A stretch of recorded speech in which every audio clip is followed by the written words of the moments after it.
¿Lo leo? Sí, por favor. Primero Timoteo 6, 15 y 16 dice, la cual a su tiempo mostrará el bienaventurado y solo soberano, Rey de reyes y Señor de señores, el único que tiene inmortalidad, que habita en luz inaccesible, a quien ninguno de los hombres ha visto ni puede ver, al cual sea la honra y el imperio sempiterno. Amén. Bien, gracias. Aquí tenemos entonces una doxología. Doxología es una palabra que se maneja, creo que viene del latín, si no me equivoco. Es básicamente una expresión de alabanza, ¿verdad? Una expresión de alabanza a Dios. Y bueno, dice, la cual a su tiempo. Ahora en versículo 14, él había terminado diciendo, hasta la aparición de nuestro Señor Jesucristo. Eso es una frase importante, creo yo, en cuanto a lo que va a decir al finalizar la carta. La revelación, la demostración o la manifestación del Señor Jesucristo. Entonces dice, la cual a su tiempo mostrará, ¿no? Con la mención de la aparición de nuestro Señor Jesucristo, Pablo súbitamente rompió en una dichosa canción de alabanza, una doxología para Dios el Padre. Oiga, es de notarse de que Pablo habla del Señor Jesucristo y la manifestación del Señor Jesucristo, y el hombre pues se explaya en palabras. Y esto no es el único lugar, esto es continuamente. Lo vemos esto en Romanos, lo vemos esto en Colosenses, lo vemos esto en Efesios, lo vemos esto en Tito. Habla en Corintios, habla de esto en Corintios, habla de la manifestación del Señor Jesucristo, y sale pues con una expresión de gozo, pues de tremenda alegría. ¿Por qué? Bueno, hay muchas razones por ello. Uno, que es enteramente seguro que Él va a regresar, nos va a llevar a estar con Él. Estamos anhelosamente esperando su regreso a llevarnos a estar con Él. No solamente eso, es una cosa positiva. ¿Por qué? Porque vamos a encontrarnos con nuestro Salvador, aquel que dio su vida por nosotros. Lo vamos a ver cara a cara, vamos a ser como Él es, y vamos a tener acceso a poder ser compatible con Él de una manera que nunca jamás nadie ha tenido, ¿no?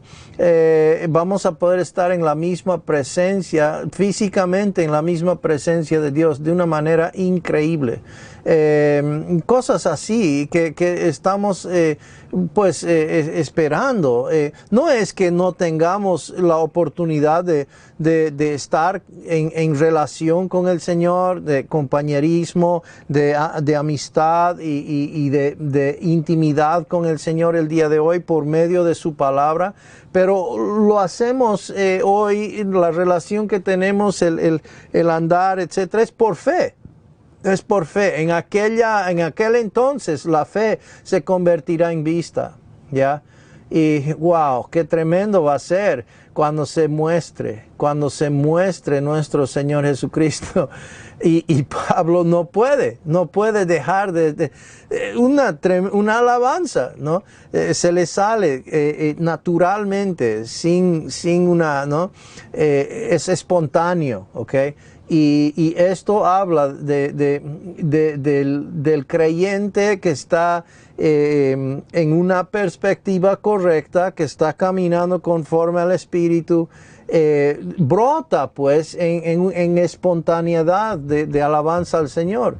¿Cómo está tu vida? ¿Cómo está? ¿Estás espontáneamente rebosando, alabando al Señor?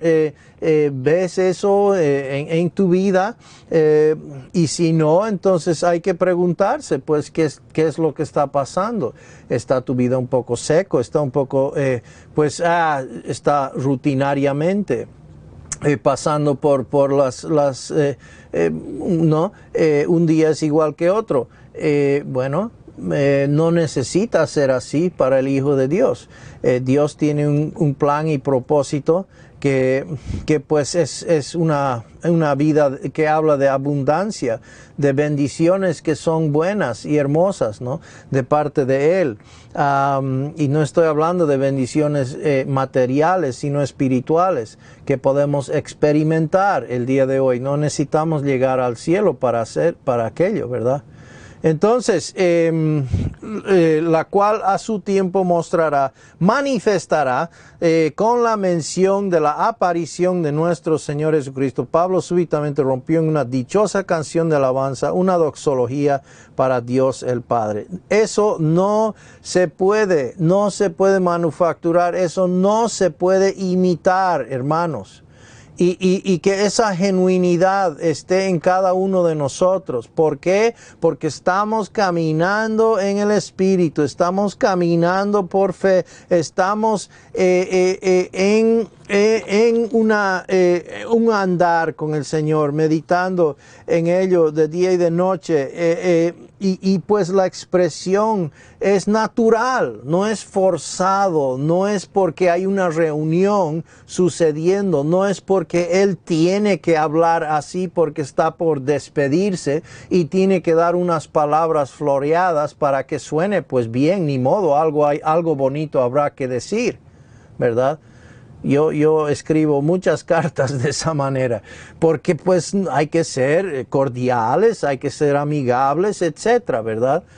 Pero eso no es lo que Pablo está haciendo aquí. Y esa espontaneidad es lo que Dios quiere ver. Esos adoradores, el Padre busca que le adoren en espíritu y en verdad, de una manera espontánea donde están, lavando los platos, alabando al Señor, estando en la universidad, alabando al Señor, y eso es una actitud del corazón, ¿verdad? Muy bien. Dios el Padre a su tiempo mostrará el regreso de Cristo. En el momento señalado, el Padre enviará a Cristo para extraer a la iglesia. El modo indicativo en la palabra verifica la certeza de este acontecimiento. ¿Ya? El modo indicativo muestra que esto sí va a pasar, ¿ya?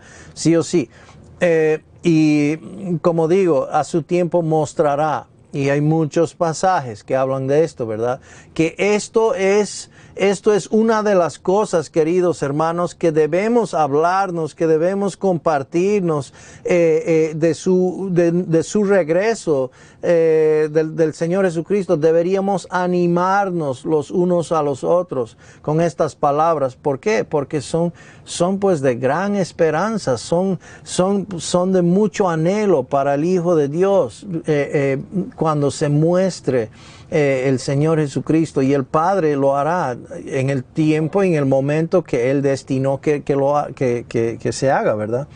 Ya que solo el Padre conoce el tiempo de la aparición de nuestro Señor Jesucristo, parece mejor entenderse esta doxología como específicamente hablando de Dios el Padre en lugar de Dios el Hijo. Es muy interesante.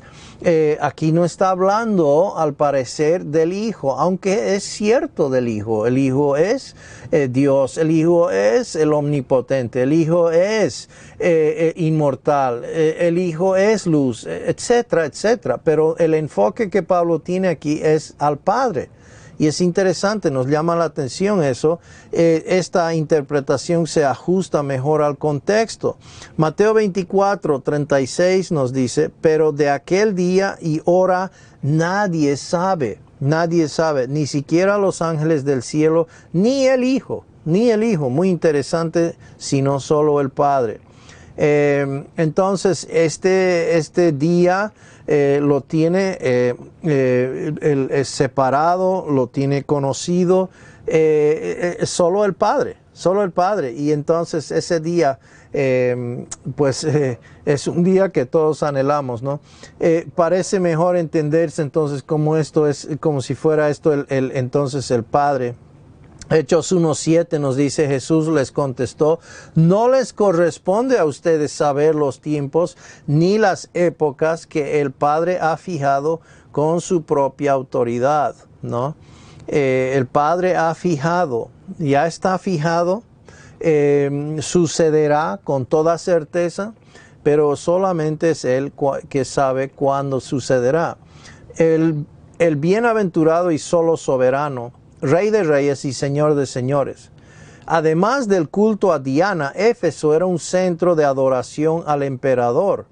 Esta doxología es la declaración de Pablo de que el Dios al que servimos, no cualquier soberano humano, es el único gobernante supremo del universo. ¿Ya? Éfeso era interesante. Ahí tenemos tenemos a este gran templo, ¿verdad? Lo que era el templo de Artemisa o Diana, ¿no?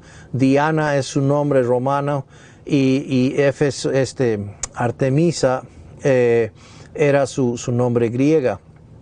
Y era una diosa muy particular a Éfeso, la que hicieron ellos. Pero no solamente había ella, sino habían otras diosas también que ellos adoraban. Era una ciudad muy idólatra. No solamente a ellas, sino que también los emperadores hacían templos, tenían templos ahí en la ciudad donde pues se rendía culto, ¿verdad? Como un dios a ser adorado el emperador, al emperador, ¿no? Entonces aquí el contraste que Pablo está haciendo es demostrando realmente en comparación, ¿verdad? El solo soberano. No es el soberano de Roma, sino este es el super soberano, el que realmente solamente es soberano, Rey de reyes, Señor de señores. Entonces esta doxología es la declaración de Pablo de que el Dios al que servimos, no cualquier soberano humano, es el único gobernante supremo del universo. Y eso nuevamente está marcando pues nuestro punto de partida, ¿verdad? Para nosotros, en un mundo, en una situación, una circunstancia sobreabrumadora, ¿no? Donde se encuentra este joven Timoteo. Él sirve al Dios solo soberano, al super soberano, Rey de reyes, Señor de señores. Dios el Padre es descrito como el bienaventurado y solo soberano. Esto significa que Él es el que ocupa la posición más elevada de poder y autoridad en el universo. Nabucodonosor tuvo que aprender esto de una mala manera, ¿verdad? Le costó bastante. Debemos comprender, en el caso de Nabucodonosor, él era el hombre más poderoso de la tierra y pues era sumamente rico, ¿verdad? Y sabemos que al hombre rico le cuesta más, ¿no? Y el hombre que tiene todo el poder a su alcance, más aún. Y entonces fue un proceso de que él entendiese realmente que hay uno soberano sobre él, ¿no? Él no era el que que tenía la última palabra. Entendió al final de que alguien, el Dios del cielo, el Dios altísimo, le había colocado o permitido a él estar de soberano sobre la tierra. Y eso fue un gran día en la vida de Nabucodonosor. Salmo 92:8 nos dice, pero tú, oh Señor, excelso eres eternamente. Excelso eres eternamente. Salmo 97:9, porque tú eres el Señor, el Altísimo sobre toda la tierra, muy excelso sobre todos los dioses. Cuando hablamos de la soberanía de Dios, hablamos de que Dios es todopoderoso, ¿verdad? Dios está por encima y en control de absolutamente todo. Él es el creador, es el dueño de lo creado, se distingue de su creación y es soberano. Pero cuando hablamos de la soberanía de Dios, no debemos de alguna manera alterar la voluntad de Dios que no está en conflicto con la soberanía de Dios. La soberanía de Dios habla de su poder sobre todo, pero la voluntad de Dios habla del deseo que tiene de que ningún hombre se perezca, ninguno se pierda. Y eso en ninguna manera está en contra de la soberanía de Dios. Ahora, debemos entender de que Dios, siendo soberano como es, se limita a ciertas cosas.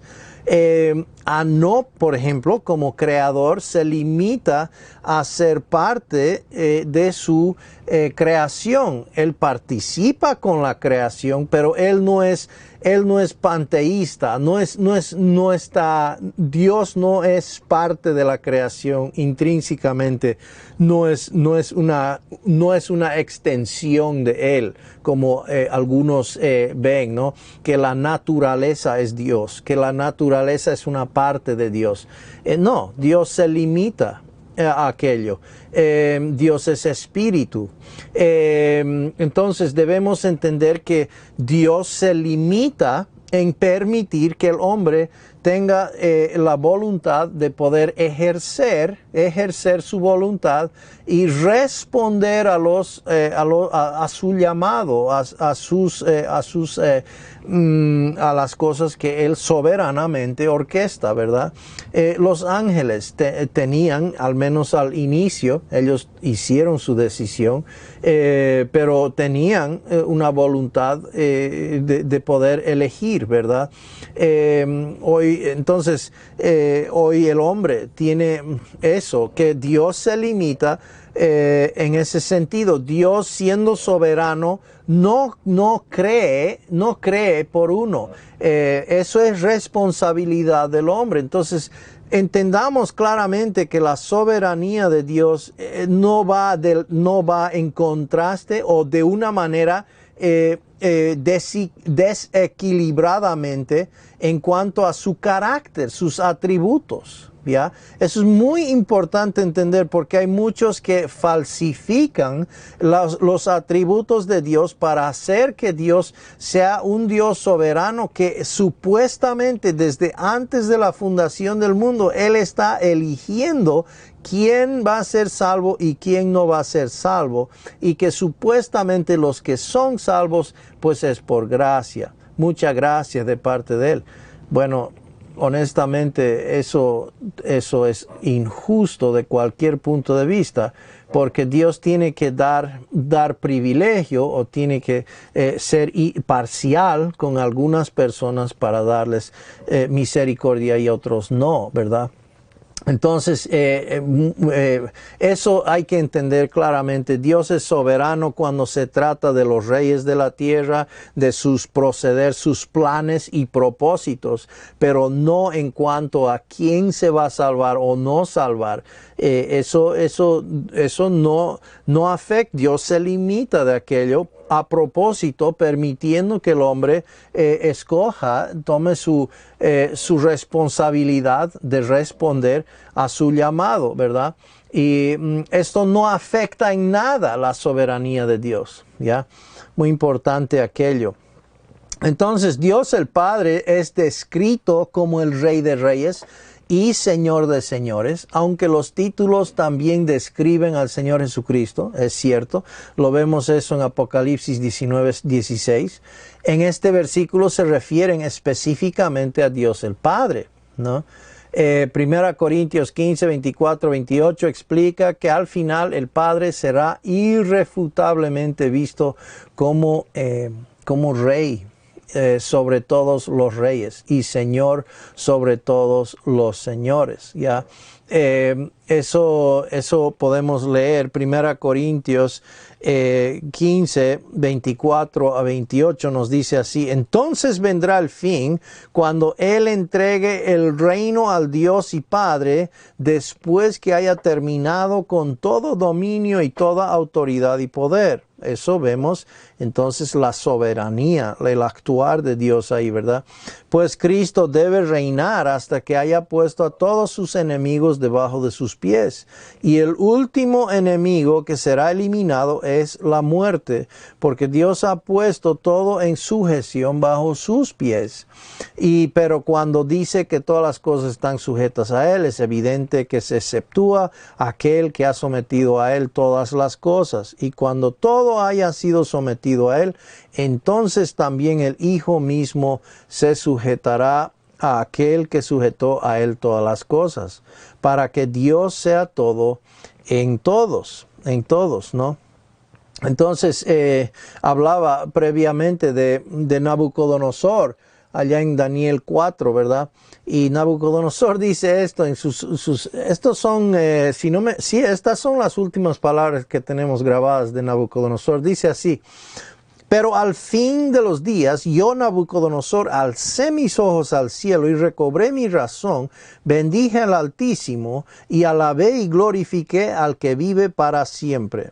Para mí esas palabras habla de un creyente, ¿no? Una persona que había puesto su fe en Dios, porque su dominio es un dominio eterno y su reino permanece de generación en generación. Todos los habitantes de la tierra son considerados como nada, mas Él actúa conforme a su voluntad en el ejército del cielo y entre los habitantes de la tierra. Nadie puede detener su mano ni decirle: ¿qué has hecho? Tú y yo podríamos decir estas palabras y decir amén a esto. Pero imagínense que esté diciendo estas palabras, por decir, el presidente, qué sé yo, de Estados Unidos, Biden, que esté él diciendo estas palabras, hablando de esa manera. Tiene otro sentido, se dan cuenta, ¿no? Que diga Putin estas palabras, o que diga, qué sé yo, el más poderoso, alguien que es el más poderoso sobre la tierra, que diga estas palabras, recién tienen otro tono, otro significado en sí, pues están declarando que hay alguien mucho por encima de ellos, ¿verdad? Y habla pues de lo que es Dios, el soberano de soberanos, ¿verdad? Y tremendo, ¿no? Esas palabras. Me encanta ese testimonio de Nabucodonosor, muy refrescante, después de pasar 7 años comiendo como el ganado, ¿verdad? Del campo, viviendo como animal, hasta que él reconoce y levanta la mirada, él mismo, ¿no? Reconoce, levanta su mirada y entonces milagrosamente restaurado, Dios le vuelve a colocar en esa posición que tenía. 1 Timoteo 6, 16, el único que tiene inmortalidad, que habita en luz inaccesible, a quien ninguno de los hombres ha visto ni puede ver, al cual sea la honra y el imperio sempiterno. Amén. Nadie es como Dios, solo Él merece, ¿verdad? Él merece honor, respeto y reverencia. Muchos seres humanos poderosos tenemos que rendirles homenaje, honor, respeto, etcétera, pero muchas veces no se merecen, ¿verdad? Lastimosamente. Sin embargo, Dios nos llama a hacerlo y por eso lo hacemos, ¿verdad? Pero en el caso de Dios, Él sí se merece todo nuestro honor, todo nuestro respeto y reverencia, ¿verdad? Éxodo 33, 20, y añadió: no puedes ver mi rostro, porque nadie me puede ver y vivir. Nadie me puede ver y vivir. Ahora nosotros anhelamos aquel día anhelamos aquel día de que vamos a estar ¿no? con el Señor, estaremos con Él cara a cara. Se merece todo, ¿no? Perdón. Y lo mejor es de que vamos a poder verlo cara a cara, hermanos, porque recibiremos un cuerpo 2.0 que podremos es hecho, ¿ok? Este cuerpo es hecho para estar en la presencia del Señor y vivir, y vivir, ¿ok? Entonces, tremendo eso, ¿verdad? Que tenemos eso como destino futuro, que vamos a estar con nuestro Dios de una manera, pues, inconcebible. No es ni nos podemos imaginar las cosas que Dios tiene predestinadas para nosotros, hermanos. Salmo 92 nos dice: antes que los montes fueran engendrados y nacieran la tierra y el mundo, desde la eternidad y hasta la eternidad, tú eres Dios. Tú eres Dios. ¿Saben? Cuando estás en un estado de tristeza, Dios es Dios. Cuando estás frustrado con la vida, Dios es Dios. Cuando tú estás cansado y abatido, frustrado, un poco triste, Dios es Dios. Dios sigue siendo Dios en tus días buenos, en tus días malos. Dios sigue siendo Dios. Sigue siendo fiel, sigue siendo quien es Él, ¿no? Y eso es tremendo, regresar a esa realidad. No es pensamiento positivo. Esto no es pensamiento positivo, no es piensa en las cosas positivas, es más bien pensar en la realidad, en lo que es, ¿no? Y lo vemos, hoy por hoy lo vemos por la fe, y algún día lo veremos directamente con la vista. Isaías 46:5 nos dice: ¿a quién me asemejan? ¿Me igualarán o me compararán para que seamos semejantes? Una pregunta retórica y ridícula, ¿no? ¿A quién vamos a asemejar a Dios? Nadie, ni cerca viene. Dios el Padre es descrito como el único que tiene inmortalidad. Ahora, era una gran honra cuando un emperador, cuando una persona romana, griega, era inmortalizado. ¿Qué significaba eso? Bueno, ellos buscaban inmortalidad. ¿Cómo? En su reputación, en lo que se acordaban de ellos. Mientras tú te acordabas de ellos, eran inmortales, ¿ya? Pero si la gente se olvidaba de ellos, dejaban de ser inmortales. En cambio, nuestro Dios es un Dios inmortal. Es un Dios inmortal. Y tremendo, esto no solo significa que Dios no puede morir, sino que solamente Él posee esta característica innata. Las personas en sí mismas no poseen este atributo, pero afortunadamente pueden recibir vida eterna por medio del Evangelio como hermanos. No es por obras, no es por algo que tenemos que lograr, no es por mucha fidelidad, no es por nuestra constancia, no es mediante alguna buena justicia o un comportamiento excepcional que nosotros podamos producir. La inmortalidad no viene mediante un gran acto que se acuerda uno para siempre o que las personas que quedan atrás se acuerden, sino porque Dios es inmortal y Dios es todopoderoso, y porque Dios es el quien es, Él da como regalo, ¿no? La vida eterna, la inmortalidad, ¿no? A todos sus hijos, y es un regalo gratuito, enteramente, totalmente pagado, comprado en la sangre del Señor Jesucristo. Dios el Padre es también descrito como el que habita en luz inaccesible. Ahora, más adelante vamos a hablar de aquellas personas que que hablan, que enseñaban acerca de la luz, de lo que es la iluminación, pero Dios es el que habita en luz inaccesible. Esto significa que Él es tan inalcanzablemente perfecto que nadie puede acercarse a Él tal como es.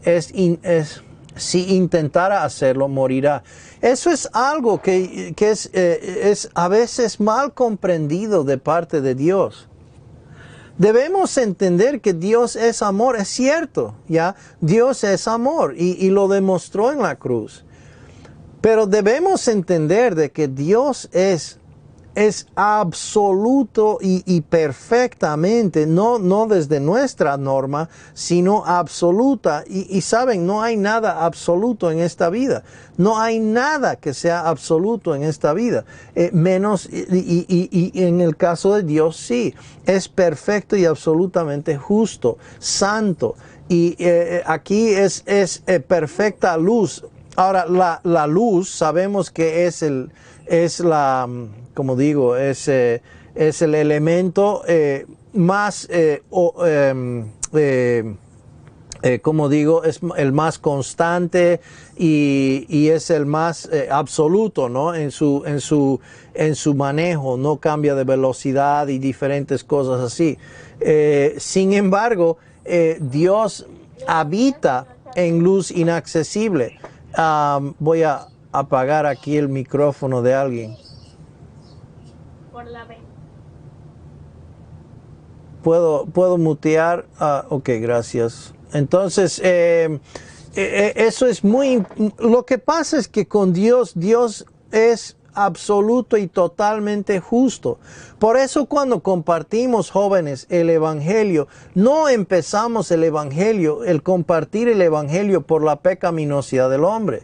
¿Por qué? Porque quita totalmente lo absoluto y lo perfecto que es el mensaje del Evangelio. O sea, ya se vuelve subjetivo, ya se vuelve de acuerdo o depende de la pecaminosidad del hombre. No debemos buscar que el hombre, como digo, obviamente tiene que reconocer que es pecado y pecador, pero ¿cómo va a reconocer que es pecador? Si no hay un ser absoluto y perfecto que desmarca o señaliza o que demuestra claramente lo que es perfecto y lo que es el resto, ¿verdad? Y Dios es imparcialmente, totalmente, perfectamente luz, ¿no? Inaccesible. Totalmente inalcanzablemente perfecto. Y entonces, no, hermanos, no hay una cosa que podemos hacer, cambiar su vida, dar un giro de 80 grados, un esmero del hombre. Eso es un absurdo, es como quien salta más cerca de aquí a la luna. ¿Y quién va a alcanzar a la luna? Es ridículo pensar en saltar hasta la luna. Puede ser que yo salte más alto que otro o que otro vea la manera de saltar más alto que yo. Bien, eso bien podemos, pero vamos a alcanzar ¿qué? 20 metros, 10 metros, 5 metros, ¿no?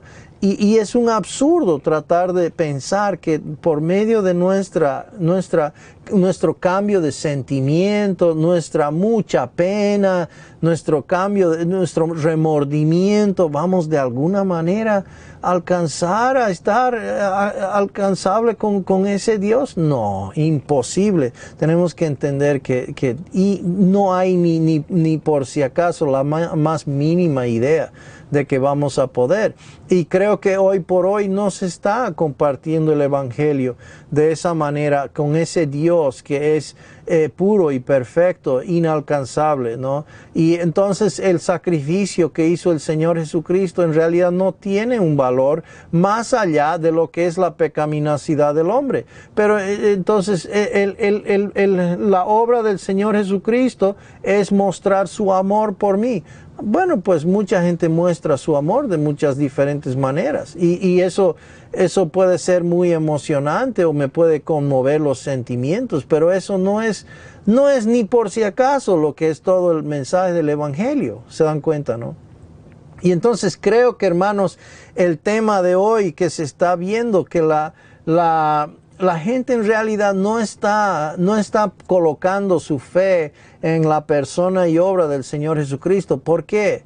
Porque no ejercen demasiada fe o porque no son suficientemente sinceros. No tiene nada que ver con eso. Tiene todo que ver con el hecho de que no estamos compartiendo claramente el Evangelio. Y eso es nuestra culpa, hermanos. Dios nos ha dado este privilegio.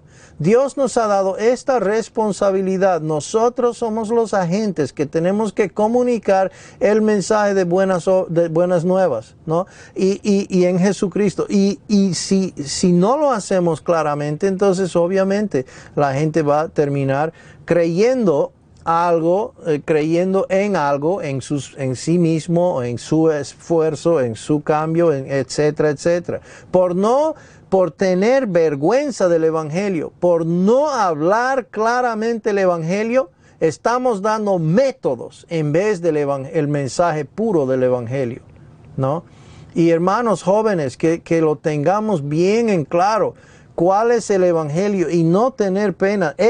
No me da vergüenza, dice Pablo, en medio del poder soberano de Roma, ¿no?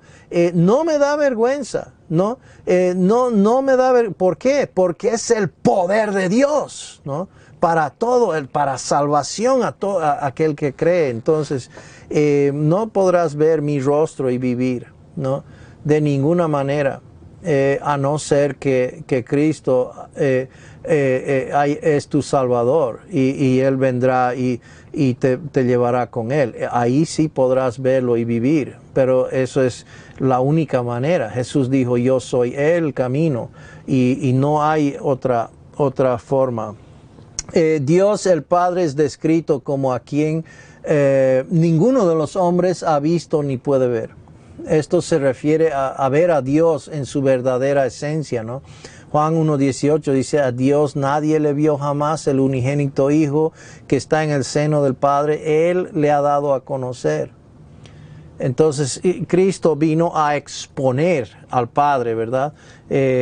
Con el fin de que conozcamos al Dios. Él se ha revelado a través de la encarnación de Jesucristo, de una manera que nosotros podamos claramente entender y conocer al Padre. Qué tremendo que Dios quiere que le conozcamos, que le conozcamos verdaderamente lo que Él es, ¿no?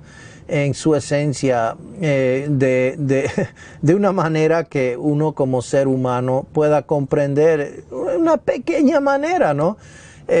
Para poder comprender y más aún poder creer en Él. ¿Alguien me puede ayudar, por favor, leyendo 1 Timoteo 6, 17 a 19, por favor? Vamos a dar como si fuera un paréntesis aquí. Va a dar unas últimas instrucciones para personas ricas en estos 3 versículos.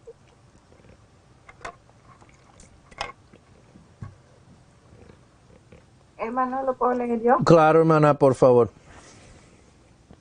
Dice así, a los ricos de este siglo manda que no sean altivos ni pongan la esperanza en las riquezas, las cuales son inciertas, sino en el Dios vivo, que nos da todas las cosas en abundancia para que las disfrutemos.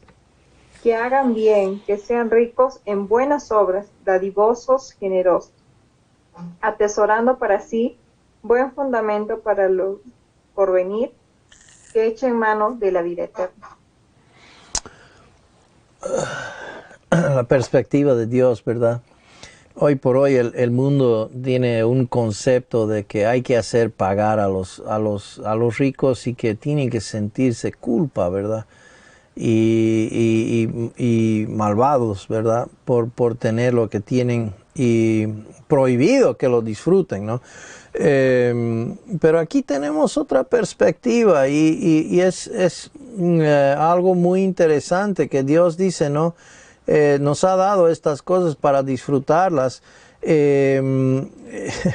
Y ser pues agradecido. Oiga, todos somos ricos, dependiendo de la perspectiva que uno tiene. Siempre vamos a ver, ¿no? Yo no soy rico en comparación de aquel. Claro que no, tal vez, ¿ok? Pero somos ricos, hermanos. Tenemos tenemos una salvación increíble. Tenemos grandes bendiciones en Dios. Tenemos una casa donde poner nuestra cabeza de noche, generalmente tres comidas al día, etc. Si empezamos a nombrarlas, somos ricos, somos ricos. Tenemos mucho en Cristo, ¿no? En Cristo. Y esto entonces tenemos que empezar a vernos a la luz de que en relación de otros somos muy ricos y empezar a ser agradecidos con lo que tenemos no es nada malo, ¿verdad? Dios no dice que tengas pena, que sientas culpa por lo que tienes, sino sea agradecido y administralo con una perspectiva eterna. ¿Okay? Con una perspectiva de inversión eterna. No pongas tus tesoros, no te atesores tus cosas terrenales que son pues pueden de la noche a la mañana literalmente pueden desaparecerse, ¿verdad? Entonces vamos a ver aquí a los ricos de este siglo manda. Y nuevamente ahí está el manda, ¿verdad? Manda viene después de la enseñanza o de la mano de enseñanza. Siempre la exhortación, siempre el mandato viene de la mano de entender la enseñanza. Joven, ves que tú ves un mandato de Dios en la palabra. Busca la enseñanza, ¿ok? Busca la enseñanza. Muchas veces va a decir, entonces pues, ¿no? Vamos, por ejemplo, a Romanos. Les doy un ejemplo. Romanos capítulo 12. Romanos capítulo 12. Y vemos cómo después de todos esos capítulos previos, así que, hermanos, o sea, a la luz de la enseñanza de Romanos 1 al 10, 1 al 11, ¿ya?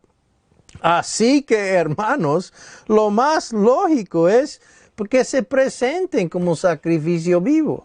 Pero si vamos a saltar directo a Romanos capítulo 12, al mandato, y puro mandato, y aplique, ¿verdad?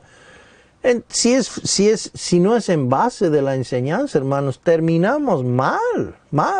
Y sin gusto no entendemos por qué, y no entendemos por qué fallamos, y no entendemos por qué fracasamos en la vida cristiana. Y no tiene gusto, no tiene sabor, no tiene gozo. ¿No?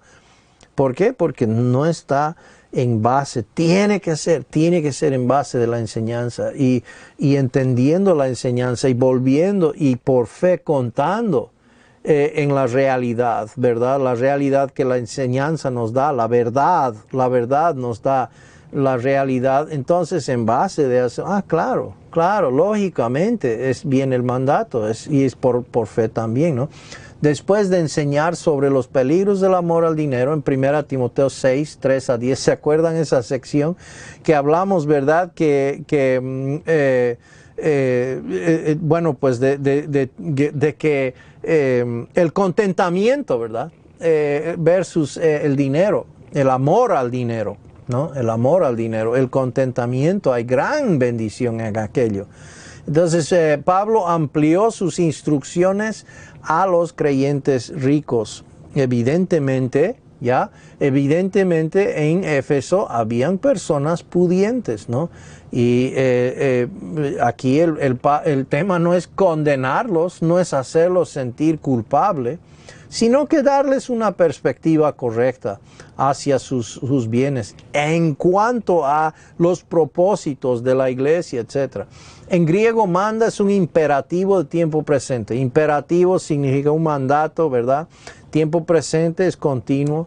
En este preciso momento y allí en Éfeso, Pablo quería que Timoteo inmediatamente y de forma continua educara a los creyentes ricos sobre el delicado tema de las riquezas. Santiago habla de esto también, y es fácil para el rico ser prepotente, tener una mentalidad de que él, por medio de sus esfuerzos y qué sé yo, ha logrado aquello. Y eso es una actitud que el rico debe cuidarse, ¿verdad? Pero de ninguna manera la Biblia enseña que es un pecado tener dinero, sino que el amor al dinero, como vimos, ¿no? En los versículos 6 a 10, ¿no? Es interesante que Pablo se refirió a los creyentes ricos como a los ricos de este siglo, ¿no? ¿Por qué fue tan específico? Bueno, vamos a ver, porque Pablo sabía que en el mundo venidero todos seremos fabulosamente ricos, ¿ya? O sea que ellos son ricos en forma monetaria en este siglo, pero en aquel siglo que viene seremos todos, vamos a ser fabulosamente ricos, más allá de toda imaginación concebible. Y yo les digo, nos vamos a sorprender quiénes serán los verdaderamente ricos en aquel siglo. Nos vamos a sorprender. Son personas que han estado invirtiendo en su vida, no en las cosas terrenales, sino en las cosas eternas. Son aquellas personas que han estado construyendo, edificando, no con madera, no con hojarasca, no con cosas que se queman, sino con las cosas que produce, que puede hacer el Espíritu Santo. Cosas preciosas que solamente se purifican con el fuego, ¿verdad?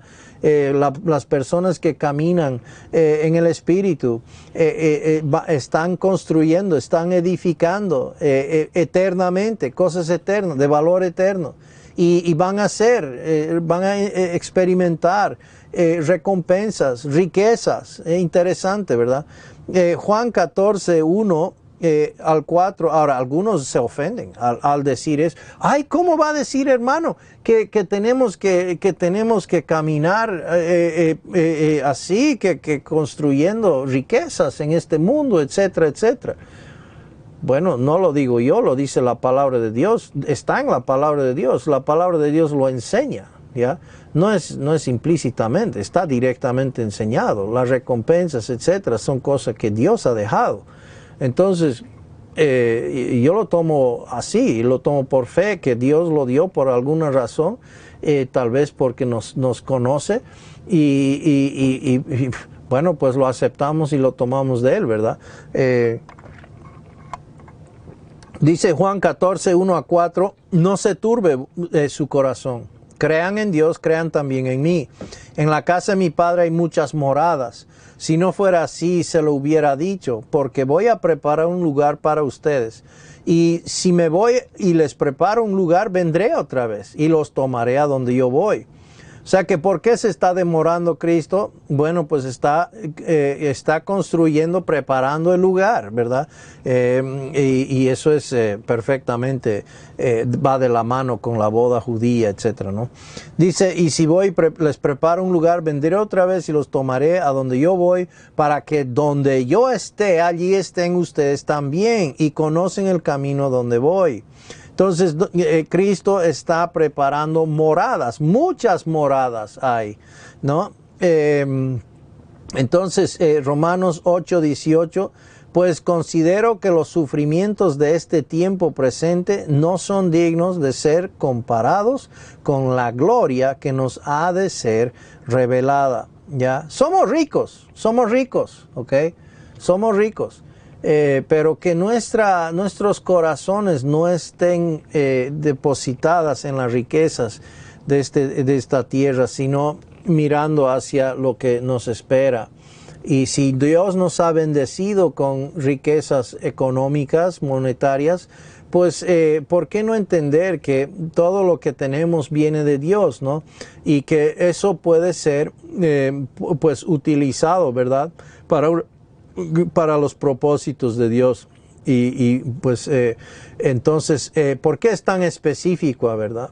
Entonces es porque todos seremos fabulosamente ricos, más allá de toda imaginación concebible. Pablo no condenó a estos creyentes adinerados por ser ricos. Y a veces se siente eso, ¿verdad? Se escucha eso. Y la verdad que pues no debemos tener eso no viene de la Biblia. Tener riqueza no es un pecado, ni una señal de carnalidad, ¿ya? Ni algo de lo cual avergonzarse, ¿ya? Y no es tampoco una razón para juzgar, ¿no? A los que sí tienen más que nosotros. Entonces, la enseñanza es aquí al rico de ser pues generoso, de ser humilde, ¿no? De tener su corazón en las cosas eternas, ¿no? Una perspectiva divina, ¿no? Es importante ver que Pablo no dijo a los creyentes que dieran todo su dinero como lo hizo Jesús con el joven rico gobernante. Ahora, eso era otro tema aparte, ¿no? Eso es que Jesús le está mostrando al rico, al joven rico que en realidad no había cumplido la ley como él había dicho, ¿no? Tenía otro Dios, tenía el Dios del dinero como primer lugar, ¿no?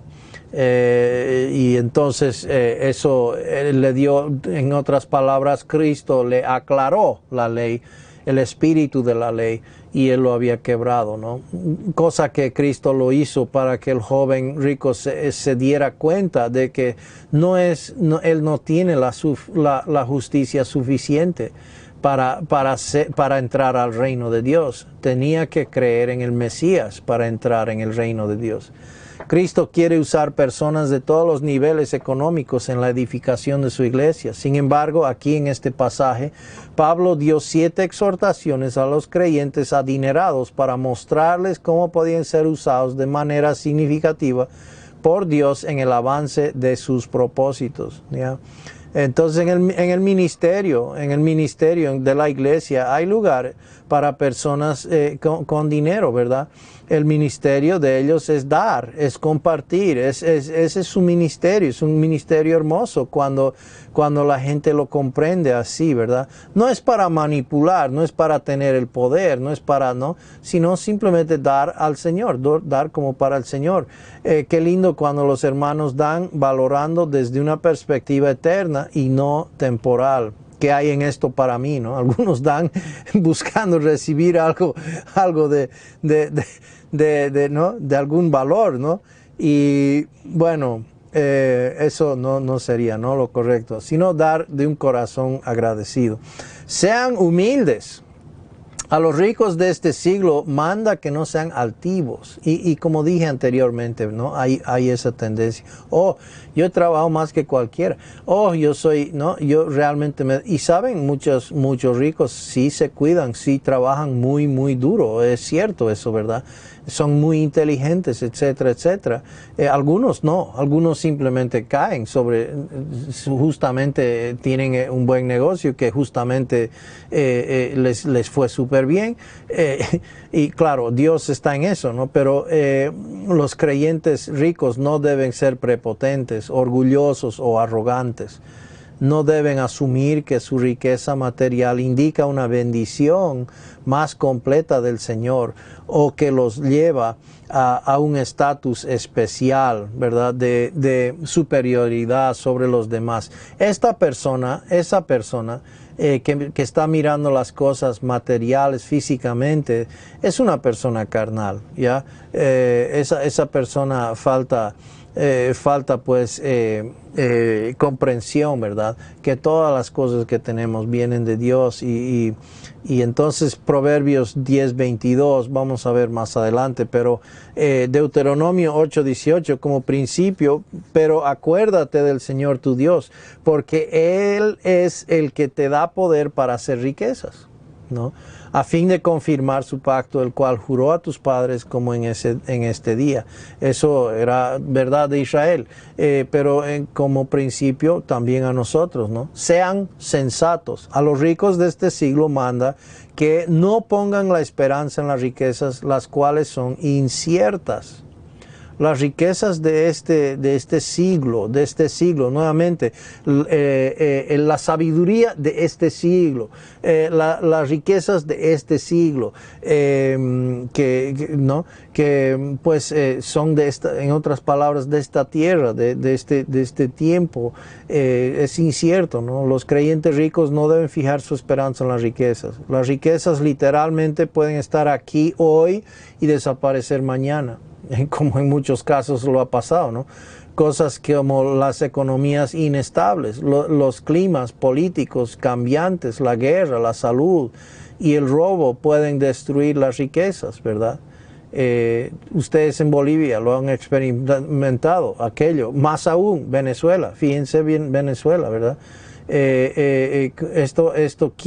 Nadie, pues esto era de repente, ¿verdad? Cosa que ha pasado, que no se lo esperaba tal vez nadie, pero las riquezas de este siglo van y vienen.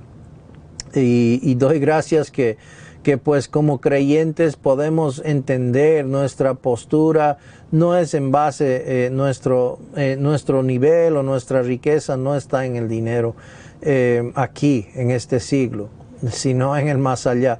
Y somos ricos. Somos ricos, eso, y es inalterable, eso es lo más estable, esa economía no va a cambiar, pueden depositar a ese banco confiadamente, confiadamente. Sean intencionales. A los ricos de este siglo manda que pongan la esperanza en el Dios vivo, que nos da todas las cosas en abundancia, pero a que las disfrutemos. Oiga, Dios no es mísero. Dios no es, además Dios posee todas las cosas, ¿no? Y nos da las cosas no para que seamos miserables o para que tengamos vergüenza o para que tengamos que esconderlo o para que ¿no? Bueno, pues allá la otra gente, a veces la otra gente critica, ¿no? Pero Dios no así, Dios no opera de esa manera. Dios nos da estas cosas ¿para qué? Para que las disfrutemos. O sea, seamos agradecidos. No es para estar viviendo en culpa. Algunos quieren como que hacerse, como que quieren dar donaciones para apaciguar su culpa de lo mucho que tienen, ¿no? Esta perspectiva no es lo que enseña, ¿no? Dios nos ha dado todo lo que tenemos para disfrutarlo, para que vivamos en agradecimiento, en gozo, en como vimos anteriormente, en contentamiento, en lo mucho, en lo poco, en contentamiento. Hay mucha bendición en aquello. En lugar de la incertidumbre de las riquezas, los creyentes ricos deben fijar su esperanza, o sea, no dejen que la riqueza sea una distracción, obviamente, ¿no? No deben fijar su esperanza en Dios, quien a diferencia del dinero nunca cambia, ¿no? Y no dejar que sea una distracción. Cuando dice esto de que Dios nos da todas las cosas en abundancia para que las disfrutemos, significa que todo lo que se origina de Él, esas cosas que Él nos da gratuitamente, son dadas para, y aquí la palabra es con el fin de nuestro placer. ¿Puedes creerlo? Pues créelo, ya Dios quiere que vivas en contentamiento, gustando, disfrutando, no los placeres de la vida, no según la carne, ya, pero disfrutar pues de las cosas que Él nos da, ¿no? Y qué lindo que podamos hacer eso libremente, ¿verdad? Y entonces eso nos inspira a una acción de gratitud aún más, ¿no? De responder, ¿cómo no he de agradecer al Señor, ¿no? Hoy, gracias Señor, qué lindo ¿no? Etcétera. Dice Romanos 8:32, el que no negó ni a su propio hijo, sino que lo entregó por todos nosotros, ¿cómo no nos dará también junto con Él todas las cosas? Todas las cosas. Y obviamente no estamos hablando aquí de un evangelio de prosperidad, no, eso no. Pero no va de la mano de espiritualidad, ¿no? Esto. Pero Dios nos da, ¿no? Dios nos da y que tengamos pues un corazón que responde a Él en gratitud, simplemente disfrutar. Este versículo no dice simplemente que Dios nos da todas las cosas, dice el Dios vivo que nos da todas las cosas en abundancia para que las disfrutemos. Si bien Él no nos da todas las cosas, la casa de mi vecino, eso no dice, ¿verdad? Dice, todo lo que Él provee es abundantemente provisto en vista de nuestro disfrute. Mateo 7:11, pues si ustedes siendo malos saben dar buenas dádivas a sus hijos, ¿cuánto más su Padre que está en los cielos dará cosas buenas a los que le piden? A los que le piden. Proverbios 10:22, ese proverbio lo mencionamos anteriormente. Salomón expresó un pensamiento similar cuando dijo, la bendición de Jehová es la que enriquece y Él no añade tristeza con ella. Oiga, esto es revolucionario para algunos entender. De que Dios se contente, de que Dios está complacido en como mi Padre Celestial, no solamente proveerme mi necesidad, sino sobreabundantemente para que yo lo disfrute, alegremente, gozosamente disfrutarlo. Y tenemos, ¿verdad? Tenemos mucho que el Señor nos ha dado, que podemos estar agradecidos con Él, contentamiento, ¿verdad? Y pues nuestro corazón debe estar depositado en lo eterno. Entonces, deja de tener un arrastre a nuestro corazón. Cuando empezamos a ver las cosas desde una perspectiva divina, ¿no? Manda, dice que hagan bien, aunque todo creyente debería hacer el bien. Pablo pidió a Timoteo que instruyera específicamente a los ricos que sean cuidadosos en mantener buenas obras. Entonces, todos, ¿verdad? Deberíamos hacer el bien, es cierto, pero aquí específicamente los ricos, mantener buenas obras. Éfeso probablemente era, ¿no? una iglesia bastante pudiente. Entonces Efesios 2:10 nos dice, porque somos hechura suya, creados en Cristo Jesús para hacer buenas obras, las cuales Dios preparó de antemano para que anduviéramos en ellas, ¿no? Entonces el anhelo, el deseo de Dios es para que nuestra vida empiece cuando somos salvos, somos creados de nuevo. Ahora tenemos un propósito que es mucho más allá de existir, de vivir por vivir, sino para estar desarrollado participando en unos planes, propósitos, obras que Dios preparó de antemano, estar en ellas, ¿no? Tito 3:8 nos dice, palabra fiel es esta, y en cuanto a estas cosas, quiero que hables con firmeza, para que los que han creído en Dios procuren ocuparse en buenas obras, procuren ocuparse. Pero hermanos, no es una cosa de que va a suceder sí o sí, si uno es verdaderamente creyente, ¿no? No, eso no sé por qué hacen una distracción de esas cosas. Y cada vez tengo que tratar de aclararlo por nada más. Pero aquí un precioso pasaje para que los que han creído en Dios, los hijos de Dios, los que son salvos, procuren ¿qué? Pues ocuparse en buenas obras. Debemos participar, jóvenes, de buenas obras. Dios ha predestinado estas cosas, los ha preparado de antemano para que por la fe andemos en ellas, ¿no? ¿Y en qué estamos ocupando nuestras fuerzas como jóvenes? Fuerzas juveniles, fuerzas de pasión, el fuego que tenemos para el Señor, que el Señor nos da, ¿no? Por la fe, andar pues participando, ¿verdad? En estas cosas. Estas cosas son buenas y útiles para los hombres, ¿no? Buenas y útiles para los hombres. Podemos participar. Qué honor, qué privilegio, ¿verdad? Sean benevolentes. Manda que sean ricos en buenas obras, aunque los ricos pueden hacer más por su riqueza material. Esta es la meta y el deseo de Dios para todo creyente, ¿no? Ricos en buenas obras, ¿no? Entonces pongan su riqueza a marchar, pues pónganlo al servicio del Señor, en otras palabras, en el caso de los ricos. Sean dadivosos, ¿no? Manda que sean dadivosos.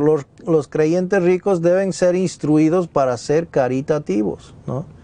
Él dice Proverbios 22:9, el generoso será bendito, porque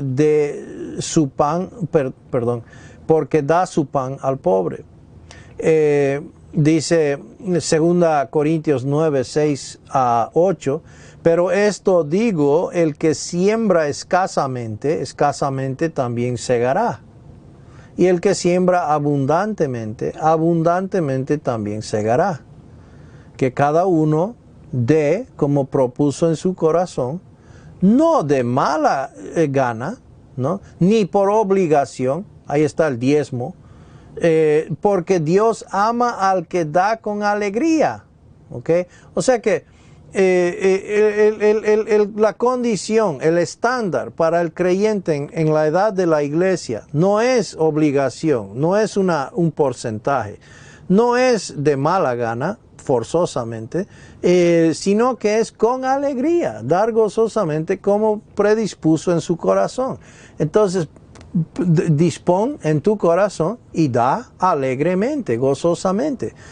Pues Dios nos ha dado todo lo que tenemos y podemos dar alegremente, ¿verdad? Entonces, y Dios puede hacer que toda gracia abunde para ustedes, a fin de que teniendo siempre todo lo suficiente en todas las cosas, abunden ¿para qué? Para toda buena obra.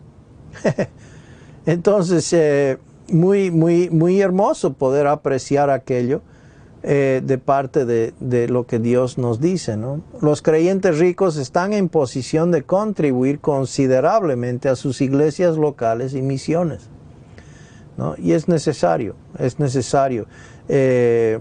que especialmente Latinoamérica tome iniciativa en esto. No se ha enseñado mucho y creo que sufre en un cierto sentido Latinoamérica, en un sentido de que, bueno, no podemos. Eso es falso. Sí podemos. Sí podemos. Es diferente, tal vez, no es como de, qué sé yo, uno quisiera, pero sí podemos. Y Dios puede bendecir y Dios puede utilizar, pero debe haber una mentalidad, una cultura de dadivosidad, de dar sin recibir nada a cambio, de dar porque pues alegremente podemos dar y ser pues caritativos en ese sentido. ¿Por qué? Porque pues los pastores, las personas en misiones, los que están sirviendo al Señor, pueden dedicarse pues entonces a tiempo completo a hacer eso, a servir al Señor. Y los que aprovechan de eso son los mismos hermanos de la iglesia, son los mismos hermanos a los cuales ellos están ministrando. Y así pues va hacia adelante, ¿verdad? Toda la obra. Y esto de tener que trabajar a medio tiempo y servir a medio tiempo y todo eso, bueno, pues solamente es un estudio de medio tiempo lo que van a recibir, ¿verdad? Y es de apenas, ¿verdad? Entonces Timoteo no fue instruido para decirles dónde, cuándo o cómo ser generosos. Nadie tiene ese derecho sobre ningún creyente, rico o no, ¿ya? Eso es importante, ¿no? Dios simplemente quería que Timoteo instruyera a los ricos a usar sus bienes para bendecir activamente a los demás y así edificar el cuerpo de Cristo. Hay otra razón. Qué hermoso ver de que los ricos pueden ser incorporados en el ministerio, pueden tener su participación en el ministerio, ¿no? No es solamente los que están dispuestos a ir o los dispuestos a dar su tiempo, sino todos pueden participar por fe y agradecidos al Señor, ¿verdad? Todos pueden participar y el rico también está incluido y puede tener una linda participación, ¿no? Si no, Mateo 6:20 dice, si no acumulen tesoros en el cielo, donde ni la polilla ni el herrumbe destruyen, y donde ladrones no penetran ni roban. Entonces, el tesoro, ¿dónde está el tesoro? ¿Dónde está mi corazón? ¿Verdad? Enfocado. Si es en conseguir riquezas, estoy equivocado, ¿verdad? No tengo tiempo. Entonces, no, más bien entendiendo que el Señor me ha dado para disfrutar esto, no es para conseguir más o para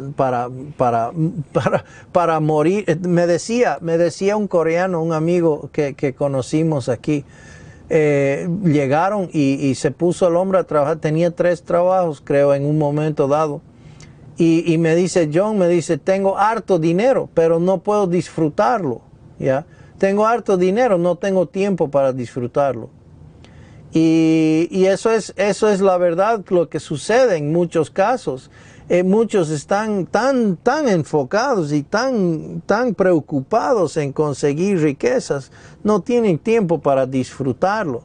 Y qué lindo es ver a un hermano, una hermana en Cristo, cuando ellos entienden lo que es disfrutar su riqueza y quieren compartirlo para que otros también estén disfrutando de una manera, ¿no?, dentro de la obra del Señor, etc. Esto habla pues de lo que produce la gracia de Dios solamente, ¿verdad? Sean generosos. Manda que sean generosos. Esta frase enfatiza que los creyentes ricos deben estar preparados para que Dios los utilice. Sería sabio que ellos separen dinero que usen exclusivamente para la generosidad. Y esto es muy importante. Dice 1 Corintios 16:2 que el primer día de la semana cada uno de ustedes aparte y guarde según haya prosperado, para que cuando yo vaya no se recojan entonces ofrendas. Esto era algo que debían hacer de antemano para no estar perdiendo tiempo. Ok, vamos a hacer una ofrenda, hermanos.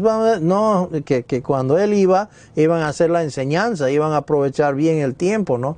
No estar ahí, ¿no? En esas cosas. Eso es aparte, ¿no? Preparando de antemano. Sean inversores, atesorando para sí buen fundamento para lo porvenir. Ahí está la cosa, ¿no? Ahí viene la parte de entender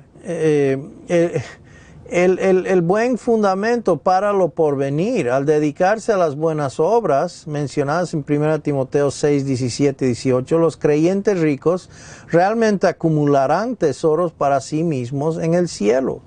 Aunque las riquezas materiales no acompañan a una persona cuando está muerto, este tipo de tesoro sí lo hace. Podemos llevar esto con nosotros, hermanos. ¿Se da cuenta? Cosas que invertimos de naturaleza eterna, ¿no? De naturaleza eterna. Sean bendecidos. 1 Timoteo 6, 19 dice que echen mano de la vida eterna, o sea, de lo que en verdad es vida, en otras palabras. Aunque el dinero puede parecer la puerta al éxito, ¿no?, y la felicidad, en verdad causa mucho daño a aquellos que son consumidos por él. Por otro lado, cuando la riqueza se usa para la gloria de Dios, conduce a una vida verdadera y abundante, ¿no? Y qué lindo es ver desprendimiento, ¿no? De parte de eso cuando los hermanos entienden, ¿no? Y la verdad es que yo sueño con el día de que Latinoamérica llegue pues a ser, como digo, una agencia o una emisora de misioneros al mundo entero, cosa que sí lo está haciendo, pero me encantaría verlo de una manera más, con una ímpetu mayor, ¿no? Una fuerza mayor, que podamos ser como Latinoamérica ejemplo al mundo entero, ¿no? Cosa que se está perdiendo eso en Norteamérica, que antes ellos tuvieron eso, se está perdiendo y rápidamente va a desaparecer. Y me encantaría que la antorcha lo tome Latinoamérica, ¿no? de una manera mayor. Dice 1 Timoteo 6, 20 a 21, últimas instrucciones personales de Pablo a Timoteo, ¿no? ¿Alguien me puede leer, por favor, 1 Timoteo 6, 20 a 21?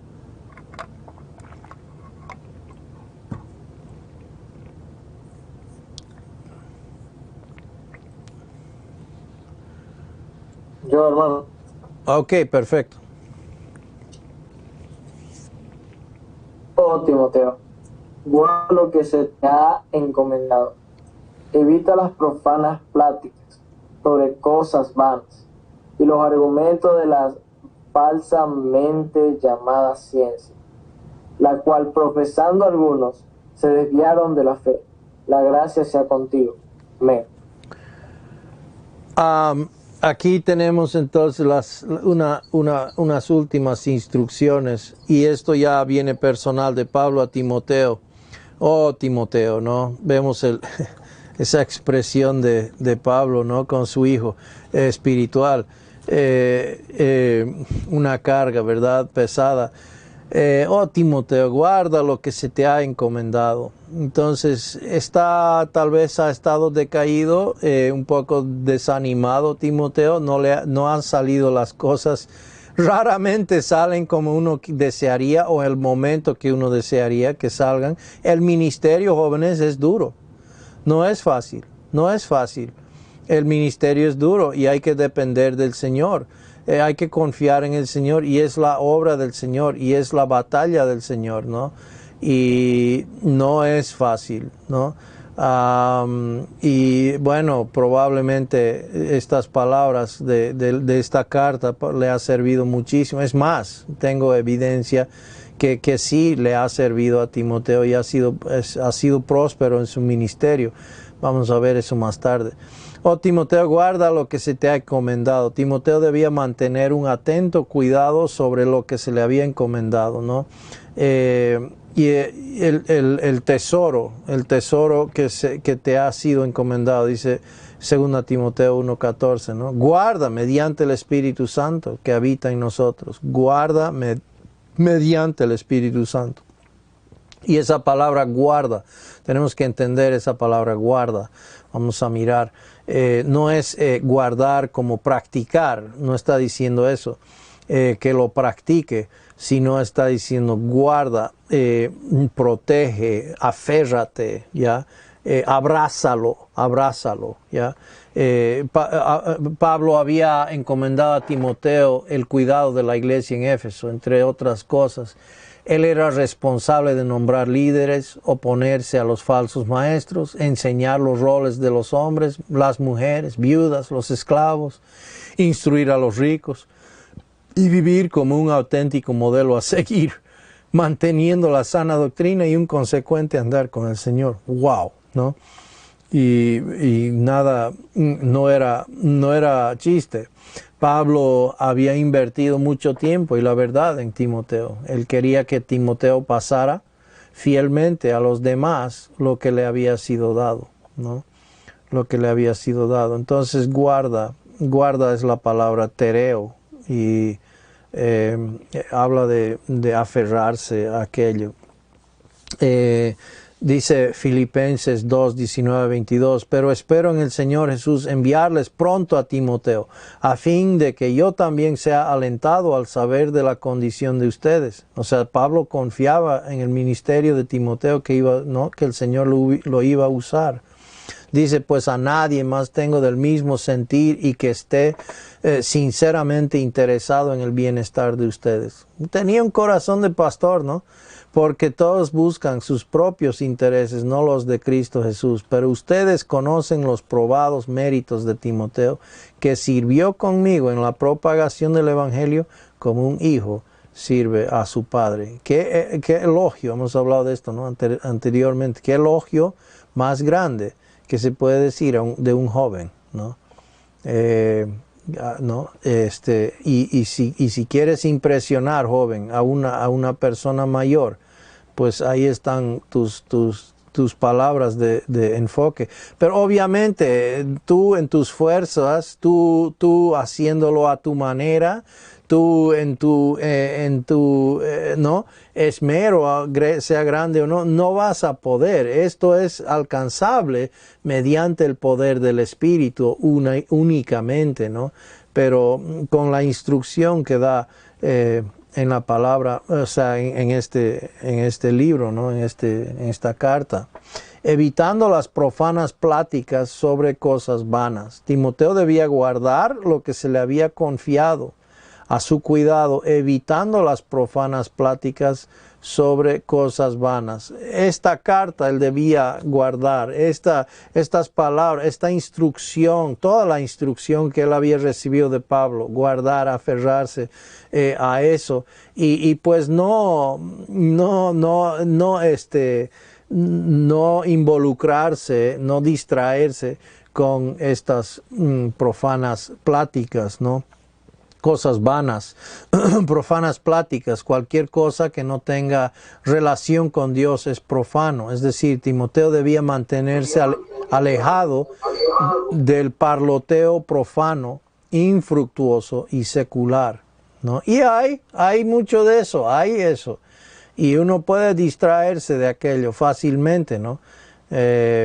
Y siempre va a haber, pero él debía enfocarse, ¿verdad? en lo que era, debía mantener, guardar lo que le había sido encargado de Pablo, dado por Pablo. Pláticas vanas, Pablo dijo a Timoteo que evitara el debate vacío y la charla inútil.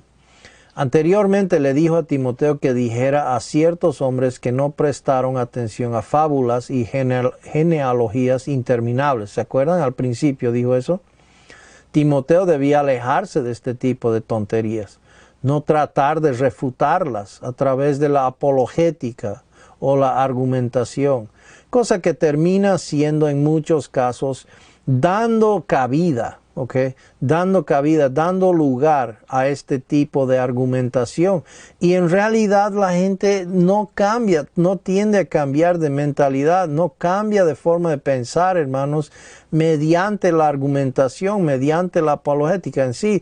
No, es mediante la enseñanza de la palabra, ¿ya? Y eso es cómo llegamos a ser transformados, cómo llegamos a ser cambiados de nuestro punto de vista. Es la enseñanza de la verdad. La verdad nos hace libres, ¿no? No el ganar el argumento. Y el cambio de forma de pensar verdadero, genuino, y que la fe está depositada en la verdad, en la realidad, ¿no? Que nos enseña la palabra, viene mediante la enseñanza, no la discusión. Entonces, evitando los argumentos, las objeciones, la falsamente llamada ciencia. Esta declaración se refiere a las etapas iniciales de la herejía gnóstica, que dominaría a la iglesia primitiva en los siglos venideros. Vamos a hablar un poco de esta herejía gnóstica. Y gnosis, la palabra gnosis significa conocimiento. Y la esencia de la enseñanza gnóstica era que Jesucristo no era suficiente. Cristo no era suficiente para todo en la vida cristiana. uno necesitaba un conocimiento especial, ¿no? Una iluminación especial que solo unos pocos selectos e iniciados poseían. Ahora, no sabemos el inicio, dónde se originó el gnosticismo. Algunos dicen que regresa hasta Babilonia.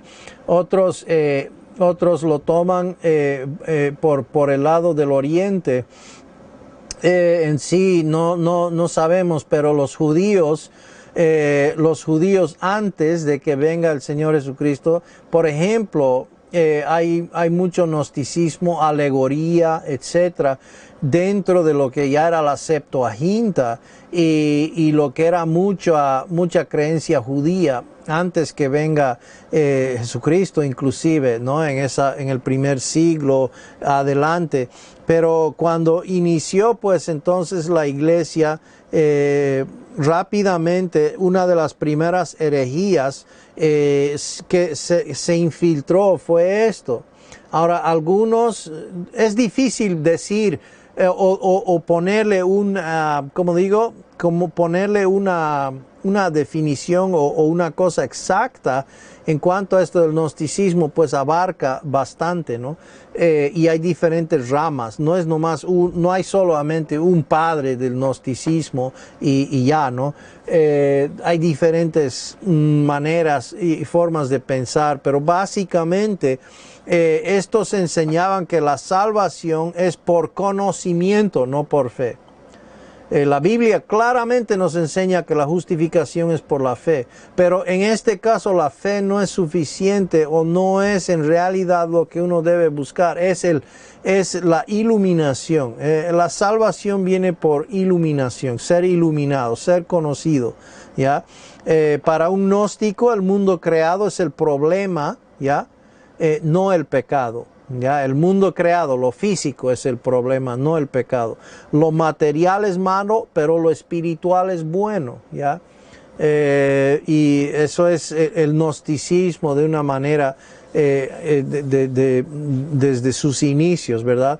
El gnosticismo ha plagado fuertemente la iglesia, visible y claramente en los primeros 3 siglos, pero hoy por hoy todavía hay mucha enseñanza gnóstica. De base gnóstica, ¿no? Está reempacado de otra manera, pero hoy por hoy hay una teología muy, muy fuerte dentro del cristianismo que plaga, es una plaga, realmente es una plaga que afecta bastante la iglesia hoy. Las escrituras, dicen ellos, no deben ser interpretadas literalmente. O sea, el texto mismo, leyendo el texto por sí, no es el verdadero o más profundo significado de la palabra, sino hay que buscarle algo simbólico, ¿ya? Algo alegórico.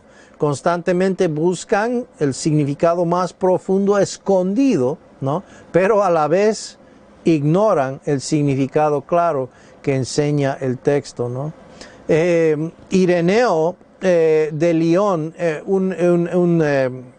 un teólogo allá por el primer siglo, por ahí, o el más allá creo que era, tal vez el segundo.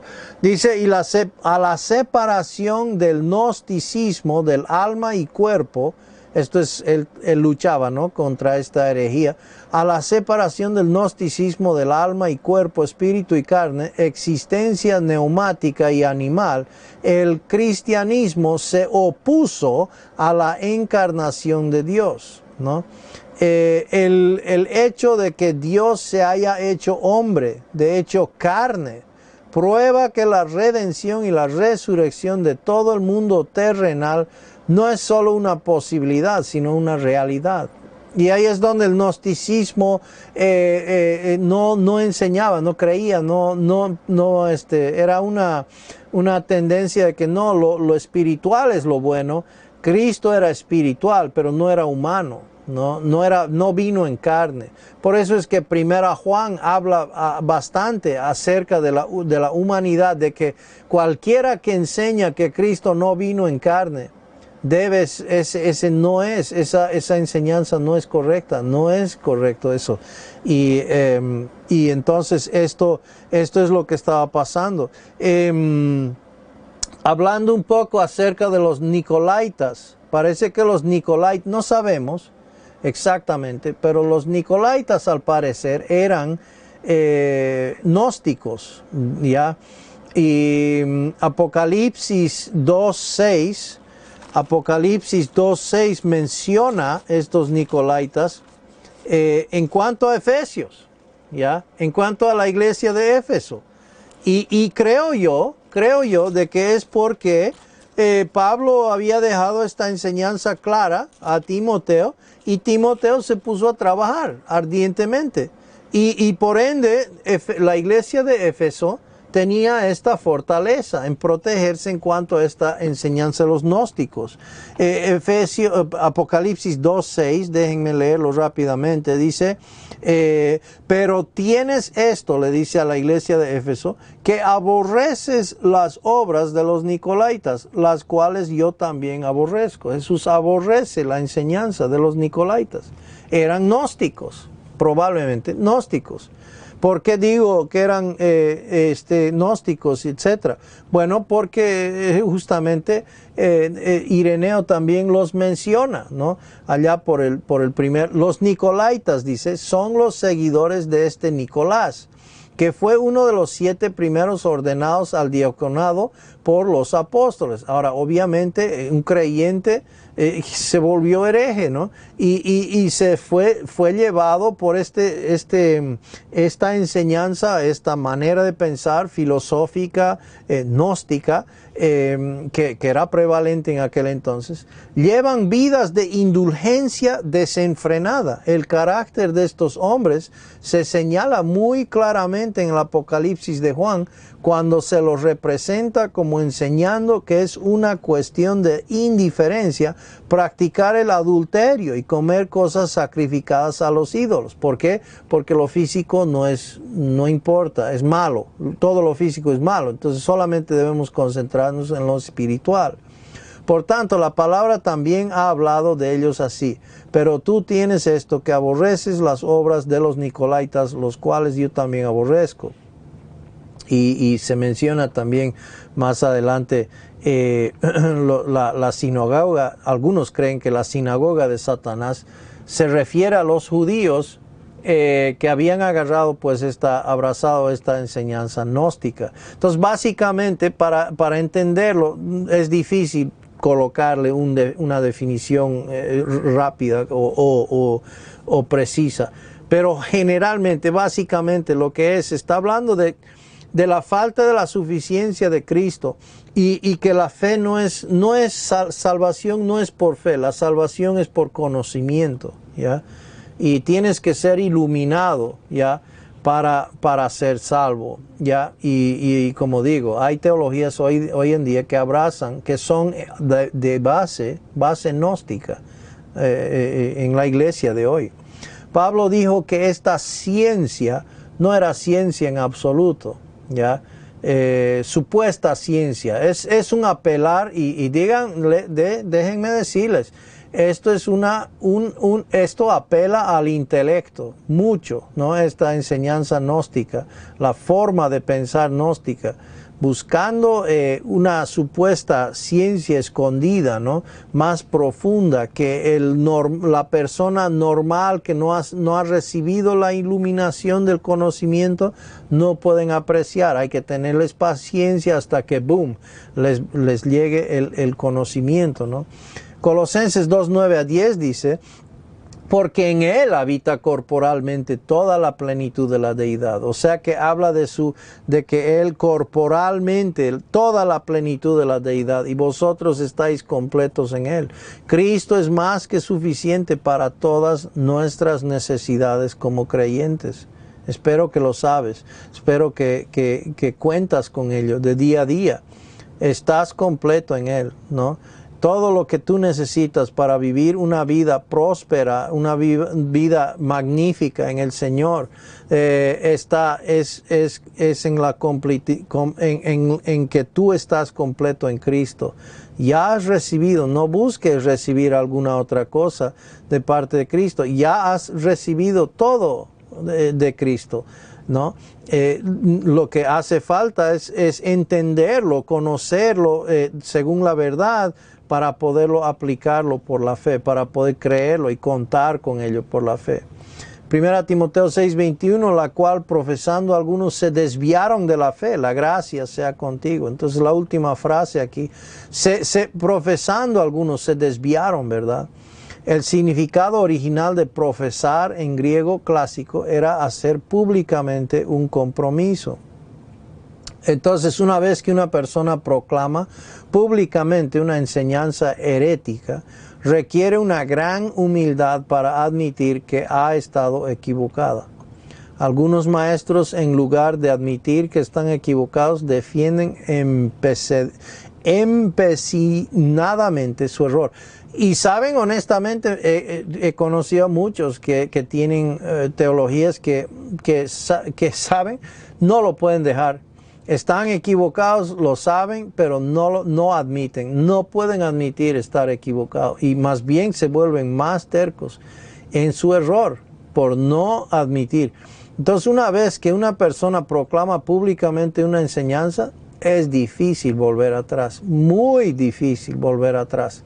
Y eso debemos reconocer nosotros, que somos, debemos tener una teología que es dinámica y que puede estar errado, ¿ya? Yo me puedo equivocar. Ahora, la palabra nunca se equivoca, ¿ya? Pero mi interpretación puede estar fallado, puede estar equivocado. Y si ustedes ven que yo me equivoque o si estoy mal, pues aprecio mucho que me lo digan en amor, pero más que todo, váyanse con lo que dice la palabra, ¿verdad? Váyanse con lo que dice la palabra. Yo quiero que su fe esté fundada en la palabra y no en algún mero que supuestamente tiene algún conocimiento más profundo y más iluminado que tenemos que beber de su agua, ¿no? Para poder continuar este camino que equivocado. Esa mentalidad, esa forma es gnóstica de base, ¿no? Desafortunadamente, al afirmar públicamente la enseñanza herética, muchos de estos maestros se han distanciado irreversiblemente de la verdad. Y da mucha pena, pero es cierto. Y se encuentra esto muchas veces, muchos casos, no pueden regresar atrás. Públicamente han hecho su proclamación, su enseñanza, etcétera, lo han dejado ahí, y en vez de admitir, ahora no es que sea imposible, les digo honestamente, lo he visto. El pastor, por ejemplo, en un caso, se paró enfrente de toda su congregación, lágrimas en los ojos, y les digo honestamente, él paró y rotundamente les pidió perdón a su congregación. Qué hombre más grande, qué hombre más fiel a la verdad, y un hombre de un corazón de león, pero humilde, ¿no? Y saben, eso ha sido la mejor cosa que él haya podido hacer. La congregación le perdonó, obviamente, reconoció que uno se puede equivocar, etcétera, etcétera, pero para adelante, ¿no? Para adelante. En cambio, aquellas personas que lastimosamente a veces una persona es maestro de escuela dominical, o qué sé yo, alguien en el ministerio que ha dado su enseñanza, que lo ha proclamado, no pueden dar vuelta atrás, sabiendo que no está correcto. Y eso es lo que sucede, y nos plantamos por tener la razón, ¿no? En vez se buscan versículos para apoyar su error y quedar enterquecidos, ¿no? Que no seamos eso. No tenemos que definir o defender nuestra teología, jóvenes. Que nuestra teología puede ser cambiable en base de lo que entendemos de la Escritura. ¿Ya? Mi teología es una hoy tal vez, pero mañana puede ser que yo vea algo que yo estaba equivocado, y eso no cambia nada, no me hace aguachento, no me hace poco firme, no, me hace más bien, me hace que yo estoy levantando en alto la palabra de verdad, ¿no? Y esta es la autoridad, no yo, no mi teología, sino la palabra, ¿no? Y que nuestra teología sea dinámica en base de lo que entendemos. Si se descubre que estás enseñando algo que es bíblicamente erróneo, sé rápido, no lo pienses 2 veces, sé rápido para admitir tu error. Puedes fácilmente llegar a un punto sin retorno al orgullosamente defender tu posición. Inmediatamente después de esta amonestación, Pablo abruptamente cerró su carta. Como siempre, como de costumbre, Pablo cierra de esta manera: la gracia sea contigo. Empieza con gracia, termina con gracia. Como siempre, cerró su carta con una mención de la gracia. Timoteo necesitaba la gracia de Dios tanto como tú y yo la necesitamos hoy. Hermanos, oren los unos por los otros. La gracia sea con nosotros. Hermanos, ahí por la gracia de Dios y por gracia hemos terminado nuestro estudio del libro